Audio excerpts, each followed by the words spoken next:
Con una profunda recolección de evidencias, la Secretaría de Movilidad de Cali anunció que ahora la investigación para conocer los detalles del accidente de Freddy Rincón estará a cargo de la Fiscalía. Será solamente la Fiscalía General de la Nación la entidad encargada de esclarecer los hechos y determinar la identidad del conductor del vehículo tipo camioneta. Por el momento solo se conoce que el estado de salud de las dos mujeres que acompañaban a Rincón en la camioneta es estable. Mientras tanto, el paradero y la identidad del cuarto pasajero sigue siendo un misterio.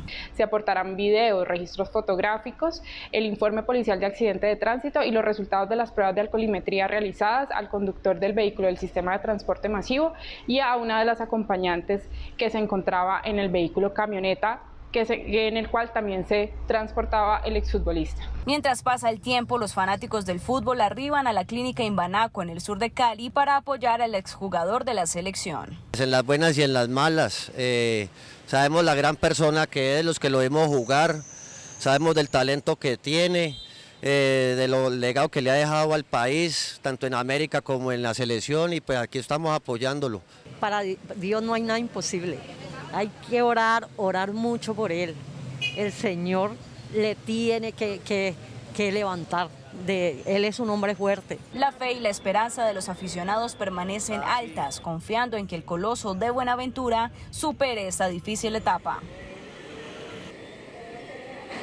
Así como estos aficionados que acabamos de ver, muchas personas están muy atentos a la evolución entonces del estado de salud del Coloso de Buenaventura. Justamente a esta hora finaliza una jornada de oración en honor a este gran jugador de la Selección Colombia y estamos muy atentos entonces. Justamente también se ha pronunciado el hijo Sebastián Rincón, quien ha indicado nuevamente y pedido mucha unidad, mucha fe y esperanza en medio de este proceso tan doloroso. Lo que se ha conocido entonces por parte de la clínica es que el próximo parte médico que se entregará será mañana a partir de las 8 de la mañana, según lo que han indicado los médicos y los directivos de la clínica Imbanaco. Es lo que conocemos a esta hora desde Cali para Red Más Noticias con Stephanie Toledo. Paula. Stephanie, gracias. Y sí, así está toda Colombia, con fe y con mucha esperanza de que Freddy se recupere pronto. Y sobre esa investigación que usted nos contaba va a asumir la Fiscalía por el accidente, pues ya las autoridades entregaron toda la evidencia recolectada a esa entidad. Pero ¿qué otros detalles se conocen? Juan Carlos Giraldo, buenas noches. Así es, Paula, televidentes, muy buenas noches. Pues esta investigación quedó a cargo de la Fiscalía Seccional de Cali, luego de que las autoridades de ese municipio, capital de Valle del Cauca, entregaran todas las evidencias respecto del accidente a la Fiscalía para que iniciara la investigación.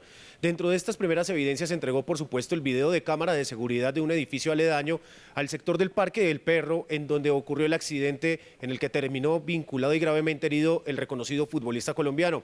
Además de las pruebas testimoniales de algunas de las personas que presenciaron el hecho, como de los ocupantes que iban en esta camioneta, también los análisis de alcoholemia que pudieron practicar y algunas de las pruebas testimoniales a otras personas testigos que estaban en el lugar de los hechos. Con estas pruebas, esta Fiscalía Seccional de Cali deberá elaborar toda una hipótesis y así determinar si la culpa fue de la camioneta, del conductor de la camioneta en la que se desplazaba el futbolista Freddy Rincón, o por el contrario, del conductor del bus de transporte público. Además de esto, si hubo circunstancias ajenas que también pudieran influir para que se ocasionara este accidente.